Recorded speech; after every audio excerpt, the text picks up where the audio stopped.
Bonjour tout le monde. Bonjour madame.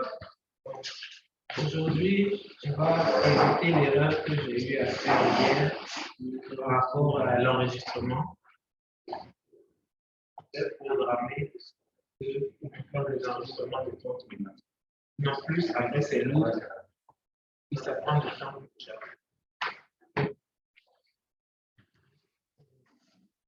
Donc on était arrivé, on avait fait la segmentation hier, on a parlé de la segmentation. On a démarré maintenant les autres types de classification non dirigée.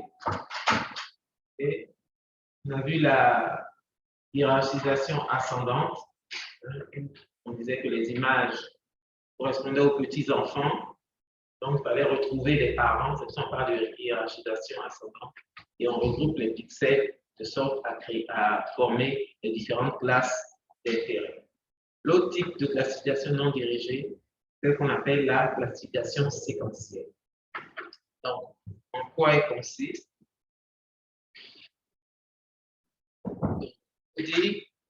Généralement, on l'appelle, elle fonctionne en termes d'agrégation autour de centres mobiles. Ça signifie quoi? Ça veut dire qu'on impose au logiciel le nombre de classes souhaitées et ce nombre de classes souhaitées-là, le logiciel va fonctionner en créant,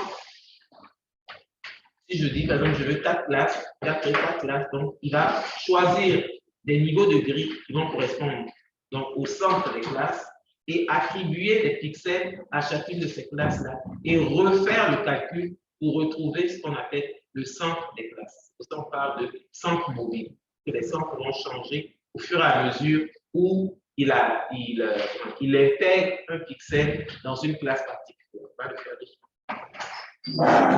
Cette méthode de fonctionner, on vous dit que c'est la généralisation de la méthode qu'on appelle la méthode elliptica moyenne.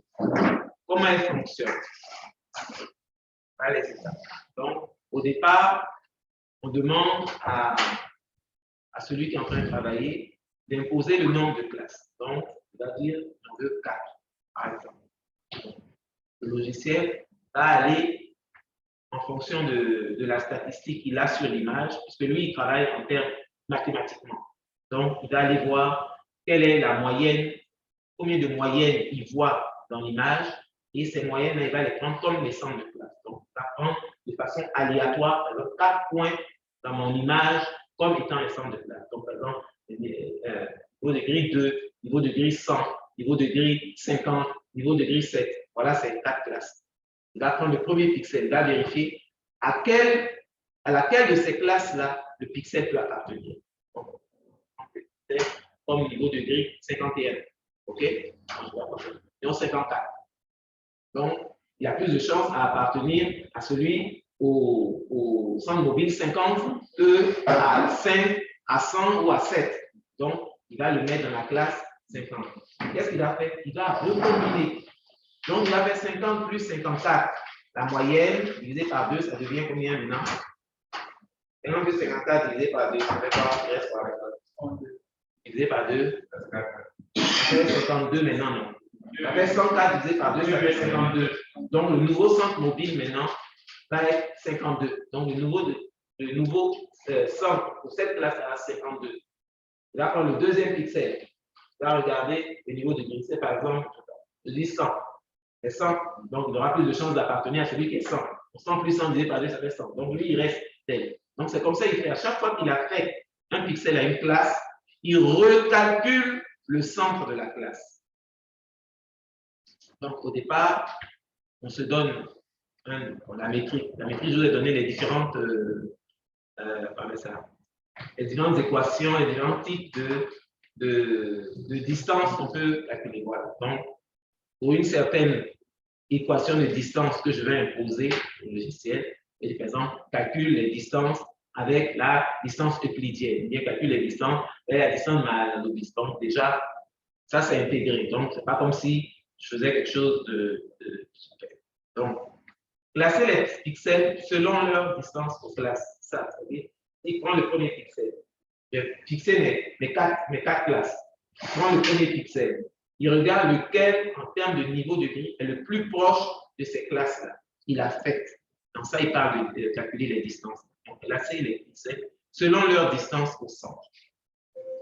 Un nouveau pixel X sera affecté à la classe K si la distance qui le sépare du centre de gravité est inférieure à toutes les autres distances. Donc, je fais 54 moins 50, ça fait 4, mais 54 moins 100, hein, c'est plus grand, ou 54 moins 3, ou 54 moins 7, c'est plus important que le 50 moins 54. Donc, qui le sépare des autres 100 mètres. Donc, il a la fin. Ensuite, voyons, on dit remplacer le centre initial par le centre de gravité des nuages de points étudiés. Donc, il recalcule le nouveau centre ou la nouvelle valeur correspondant à cette classe-là. Il reprend le pixel suivant et refait la classification avec ce nouveau centre-là pour le pixel suivant. Ainsi de suite, ainsi de suite, ainsi de suite. Jusqu'à ce qu'il classifie tous les pixels de mon image. Donc, à chaque fois, le centre de gravité de ma classe est changé puisqu'il recalcule à chaque fois la nouvelle valeur. Donc, on va refaire les étapes 3 et 4 pour affiner le choix des centres. Et chaque fois qu'il intègre un pixel, qu'il affecte un pixel à une classe particulière, il recalcule le centre de gravité. Donc, par exemple, cette image de synthèse, on demande à l'utilisateur d'imposer un nombre de classes. Qu'est-ce qu'il dit? Il dit, je veux que tu me le classifies, me créer 2 classes. Donc, le logiciel va forcer. Il va faire ces 2 classes. Vous voyez que quand on regarde cette image par rapport à ça, ces deux groupes de...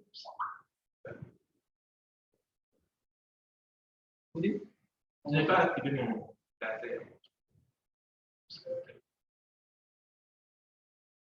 Donc, ces 2 classes, par exemple, on les verrait normalement scindées.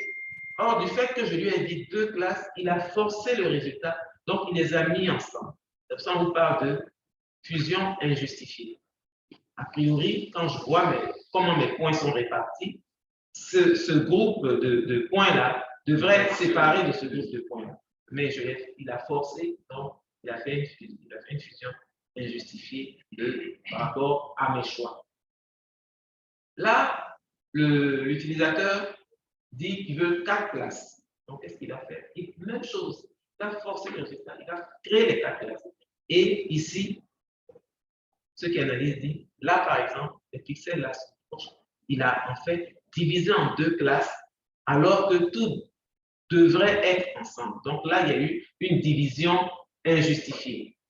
Okay? Donc, à la rigueur, selon ceux qui ont travaillé sur ces images de synthèse, le nombre de classes qui aurait dû être demandé, le nombre de classes idéal, ça devait être 3. Okay? 2, c'est trop peu, on le force. 4, c'est trop, il divise, il sépare des classes qui ne sont injustifiées. On ne peut pas après renommer parce que il y a l'idée que quand on fait une classification non dirigée, là, après, là, il y a l'étiquetage. Hein. Donc, il faut pouvoir reconnaître ce qui a été créé. Donc, là, ceux qui ont créé cette image de synthèse ne sont pas capables d'identifier ces 2 classes. C'est comme ça qu'ils parlent de fragmentation injustifiée. Calcul des indices. OK. Voilà des spectres de réflectance de différents éléments au sol. Donc, en rouge, on a le spectre de feuillus, donc d'arbres qui ont des feuilles. En vert, c'est toujours un végétal, mais c'est un résineux, donc si il a moins de feuilles vertes en tant que telles, dépendamment de la saison à laquelle l'image a été prise. En bleu ciel, c'est-à-dire celle-là, c'est le sol nu humide. Et en bleu plus foncé ici, c'est cette courbe-là, c'est le sol nu sec. Mais regardez les courbes des végétaux là, elle est vraiment particulière. Et vraiment les végétaux, eux, c'est le spectre typique. On a un léger pic dans le vert, un plateau dans l'infrarouge, et arrivé ici là, on a un point d'inflexion. Donc, la courbe d'un végétal dans le visible, on a d'abord le premier pic dans la zone du vert. Ensuite, notre courbe qui augmente avec un point d'inflexion jusqu'à un plateau, et ce plateau-là est atteint dans la zone des infrarouges. Et le pic, c'est dans la zone des rouges. Donc, c'est pour ça souvent que les indices de végétation sont pris, pour, comment je fais ça? Pour déterminer les indices, pour créer les indices de végétation, les chercheurs souvent ont utilisé la zone rouge, la zone infrarouge et la zone verte. Ce sont des zones quand même assez particulières, vous voyez, en termes de points. Il y a un pic ici, dans le vert, il y a un léger décroissement ici, il y a un point d'inflexion qui se passe ici et il y a un plateau. Donc, c'est des zones particulières pour les végétaux. Donc, c'est souvent ces zones-là qui sont utilisées lorsqu'ils veulent créer des indices de végétation. Parce que c'est là-bas que la végétation se comporte différemment des autres. Hein. Regardez l'eau, par exemple, le sol nul. C'est dommage que je n'ai pas mis un spectre de l'eau. Le réel est sol nu, c'est carrément comme une droite. Donc, ça évolue de façon croissante. Mais la végétation, ça fait ça. Donc, l'indice de végétation normalisé, hein, l'indice de végétation par différence normalisée, en fait, c'est la valeur dans l'infrarouge moins la valeur dans le rouge divisé par la valeur dans l'infrarouge plus la valeur dans le rouge. Voilà l'indice de végétation normalisé. Et cet indice de végétation va donner des valeurs sur mon image et ce sont ces valeurs-là que mon classificateur va aller regrouper de sorte à créer ma classe, ma carte d'occupation du sol. Et ce sera vraiment une carte d'occupation du sol par rapport aux végétaux, puisque c'est les indices de végétation qui seront utilisés. Donc, qu'est-ce qui est végétalisé, qu'est-ce qui ne l'est pas? Parce que la valeur va être fonction de ça. Quand vous regardez l'expression du NDVI, quelle est, selon vous, la fourchette de valeur que peut prendre cet indice? Oui.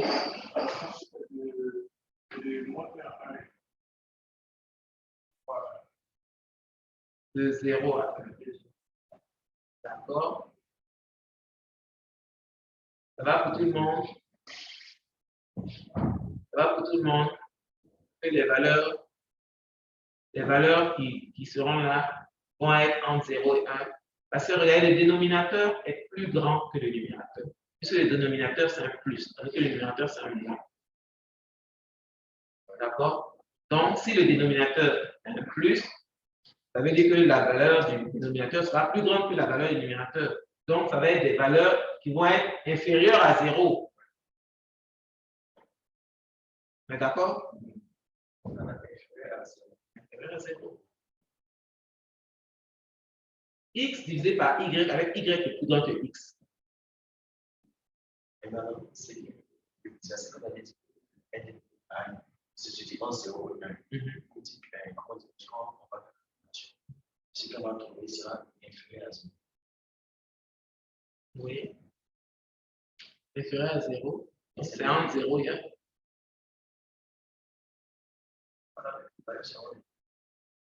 Pourquoi négatif? Pourquoi négatif? Inférieur à 1, excusez. Inférieur à 1, tu as raison. Inférieur à 1, tu as raison. Inférieur à 1, c'est tout ça que je voulais dire. Inférieur à 1, puisque le dénominateur est plus important que le numérateur. D'accord? Inférieur à 1 est positif. Ça va? Donc, c'est compris entre 0 et 1. OK? Ça va pour tout le monde? OK. Oui. Moi, j'ai un peu de soucis en analysant une fois calculé les individus parce que c'est souvent l'affichage est dans deux couleurs, soit la couleur des individus. Peut-être que j'ai mal exprimé, sinon ce n'est pas une seule couleur qui arrive.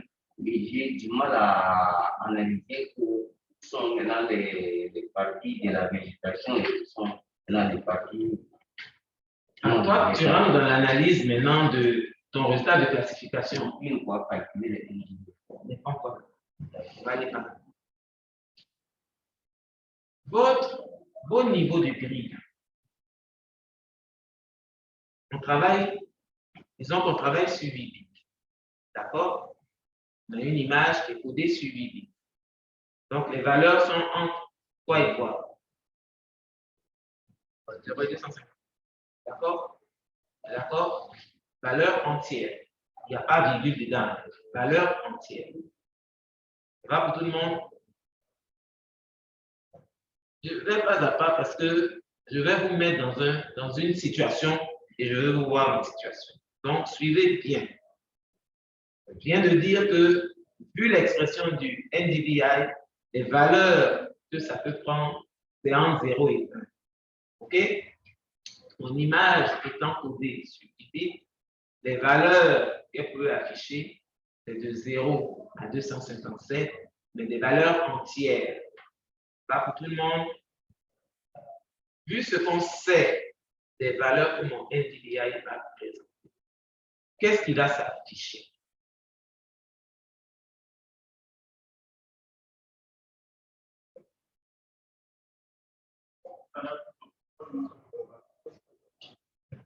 C'est-à-dire, tes valeurs de niveau de grille, là, quelle valeur ça va prendre sur ton image?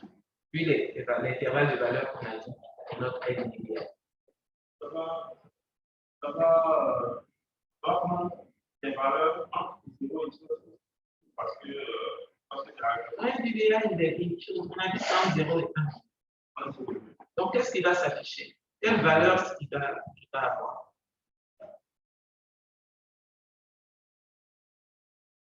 Sachant que ce ne peut être que des valeurs entières. Donc, quand il va faire son calcul, là, il va trouver, il va mettre quoi? 1. Donc, même s'il trouve 0,01, il va mettre 1. Il va mettre 0. D'accord? Donc, ça va être soit 0, soit 1. Ça marche pour tout le monde? Dans quelle valeur? 0, 1. Il ne peut afficher que des valeurs entières. Il n'y a pas de limite. Il n'y a pas de demi, il n'y a pas de tiers. OK? Donc, selon vous, qu'est-ce que vous devez faire pour augmenter la précision d'affichage des données du NDVI? Parce que peut-être que ça peut être ça le souci avec toi, je ne sais pas. Donc, le moment là, c'est peut-être pour des valeurs de l'entreprise. Ça n'a rien à voir avec les longueurs d'onde. Ça n'a rien à voir avec les longueurs d'onde. Infrarouge, c'est infrarouge. On ne peut pas augmenter infrarouge. Comme tu te dis, on doit augmenter l'âge du candidat. Je peux augmenter ton âge qui est là. Sauf si fait jugement subjectif. Mais sinon, nous tous, on sait que tu es né tel jour, point. Et puis, on prend ton âge, on fait les calculs. Donc, infrarouge, il n'y en a pas 10 dans le spectre de longueur d'onde. On sait c'est dans quelle zone ou quelle zone. Le rouge aussi, on sait. Parce que si par exemple, dans le temps où c'est un effet, alors peut-être qu'on a utilisé peut-être telle longueur d'onde. Et si on augmente, ça va aussi augmenter sur la valeur du. Ça ne va pas changer drastiquement. Ça ne va pas changer. Je pense que c'est par rapport au format de l'image. On puisse avoir des valeurs assez différentes, soit avoir des valeurs non, c'est pas grave. Même si tu prends du 100 bits, même ça ne va pas changer. Tout ce que tu vas faire en augmentant le codage de ton image, c'est que tu vas augmenter l'intervalle de valeur possible. Possible. Mais toi, tes valeurs-là, elles sont toujours entre 0 et 1. Les valeurs que ton NDVI va te donner, ça ne peut être que entre 0 et 1. Donc, comment tu vas augmenter ta précision pour l'affichage? Non, si tu fais de la segmentation, tu n'es plus dans l'affichage de tes valeurs d'indice de sorte à avoir ton milieu de vitalité. C'est que là, tu vas avoir en tête que je ne veux que deux classes, point. Or, moi, je sais que je n'ai pas que 2 classes. Je n'ai pas que 2 classes. Donc, je veux augmenter mon. Vous avez dit aussi que cette classification, dans ce qui on a la possibilité d'indiquer le nombre de classes. Donc, pourquoi ne pas indiquer le nombre de classes? Pourquoi avoir quand même une autre classe?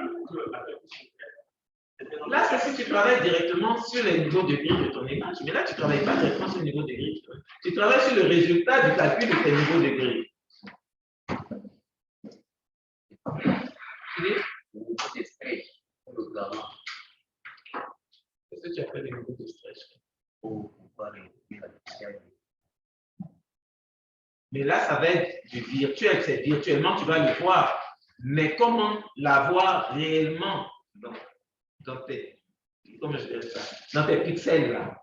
Que les valeurs, tes niveaux de grille de pixels là, soient réels. Parce que quand tu fais le stretch là, c'est virtuellement. Tu ne fais que le voir visuellement comme ça, mais les vraies valeurs restent.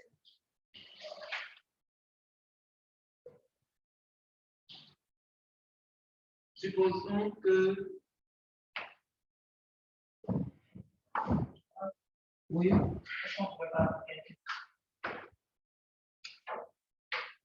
Non.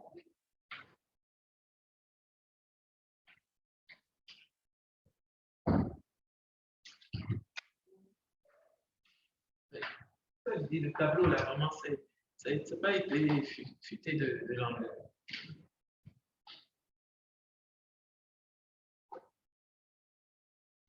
Vous avez des valeurs en 0 et 1. Normalement, même si la machine travaille bien, tout ce qui est tout ce qui sera inférieur à 1, de façon automatique, quel que soit le 0, elle va le mettre. Puisque c'est inférieur à 1, elle va le mettre automatiquement. Donc, quand vous allez visualiser votre image, ça va être du noir complet. Comment sortir de ce noir complet-là? Mathématiquement parlant.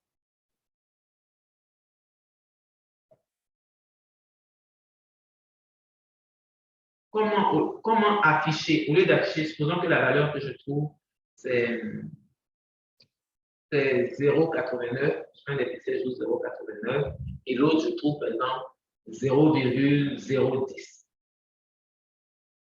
Comment pouvoir afficher en termes de valeurs entières ces deux valeurs-là, qu'elles soient visibles? Oui. Mathématiquement parlant. Un calcul. Comment sortir des nombres à virgule pour ne pas être des nombres à virgule? C'est tout, c'est mathématique. Comment sortir d'un nombre qui est à virgule pour ne pas être à virgule? Mathématiquement, on fait comment? On multiplie par 10. Entre une puissance de 10. C'est comme ça que je sors des virgules. Donc, pour pouvoir travailler sur des images dont le calcul était individuel, si ça n'a pas été implémenté, il suffit de le multiplier par. Donc, par exemple, si c'est des 0,89, je multiplie par exemple par 100. Donc, ce qui était 0,10 va devenir 1. Ce qui était 0,89 devient 89. 89, là, par rapport à 1, la différence est grande. Je vais pouvoir le voir.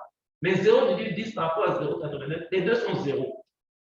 D'accord? Donc, il va falloir faire la multiplication par 100 au moins, si vous codez sur 8 bits, pour que ce soit ces deux valeurs de NDVI puissent être visibles.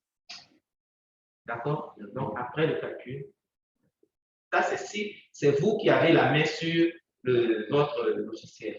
Sinon, normalement, par exemple, en vie, il y a le calcul des indices qui est intégré. Donc, normalement, quand c'est intégré, c'est qu'il sait ça déjà. Donc, il a déjà sa parade pour afficher des nombres qui seront visibles, enfin, qui seront différentiels et différents de 0 par rapport au calcul strict du individu.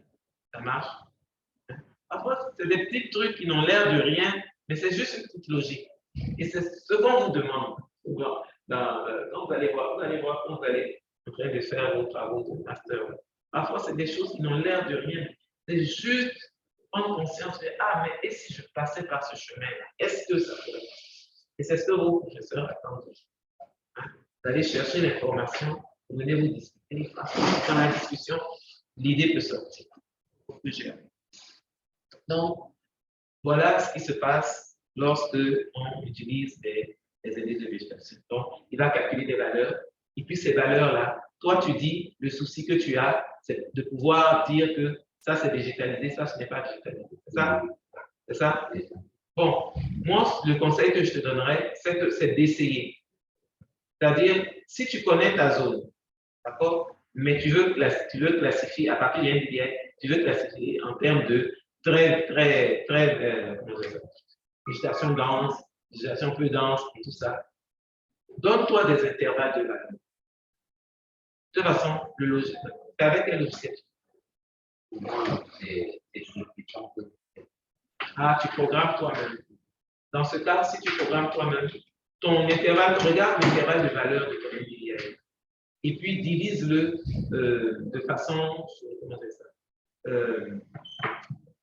des intervalles réguliers. Faisons que tu trouves des valeurs entre 0 et 10. D'accord? Entre 0 et 10, dis-toi, je veux 4 intervalles de même longueur, de même distance. Donc, entre 0 et 10 divisé par 2,5, donc 2,50, 2,50, 2,50. Il y a quelque chose qui va 2,50. Donc, entre 0 et 2,50, entre 2,50 et 5, entre 5 et 7,50, entre 7,50. Donc, il va faire ça. Tu visualises. Et ta connaissance de ton espace, est-ce que ces différentes zones qu'il a générées là correspondent effectivement à une vraie végétalité, une peu végétalisée, sol nu, il faut essayer. Important, tu donnes des intervalles et tu testes.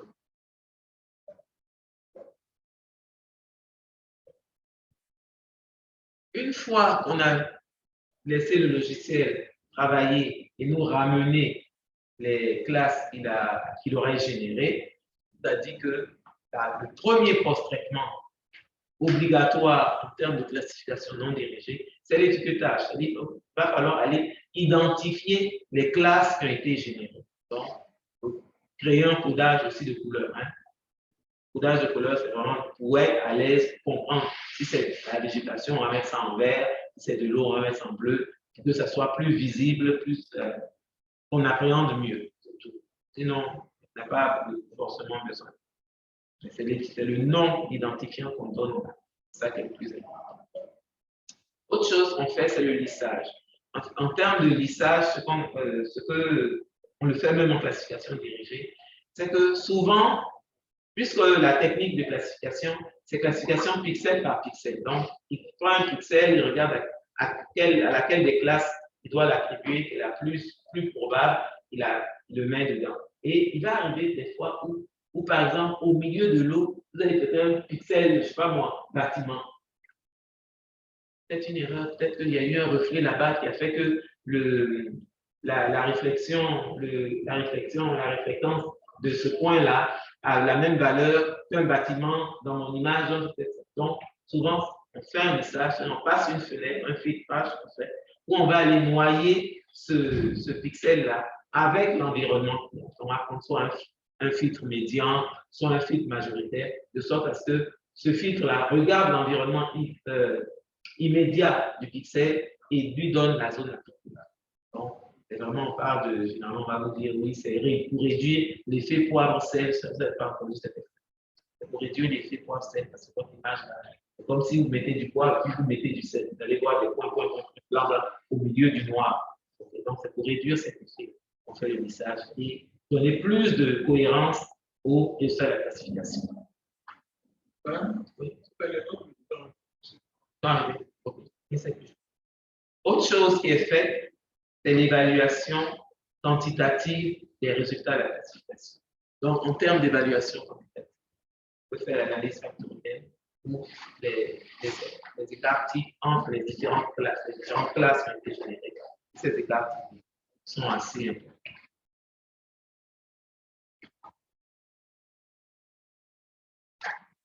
En termes de post-traitement, ce qui peut être pris,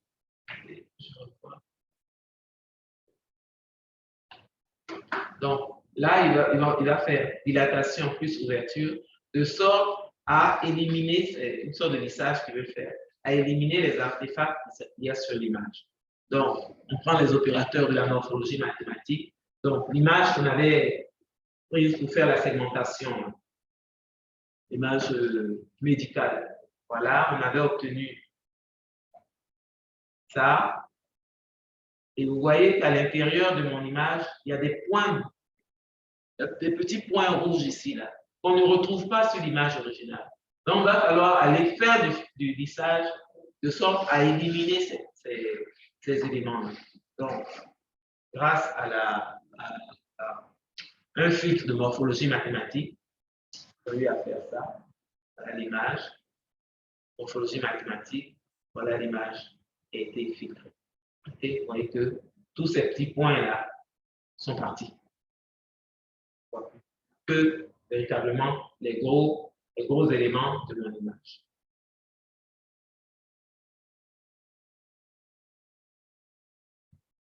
Donc, avantage de la classification réalisable sans connaissance. C'est vraiment son plus. C'est qu'elle peut être faite sans connaître son site. Et l'inconvénient, c'est qu'il faut faire l'étiquetage après. C'est-à-dire, après, il faut identifier les classes qui ont été générées.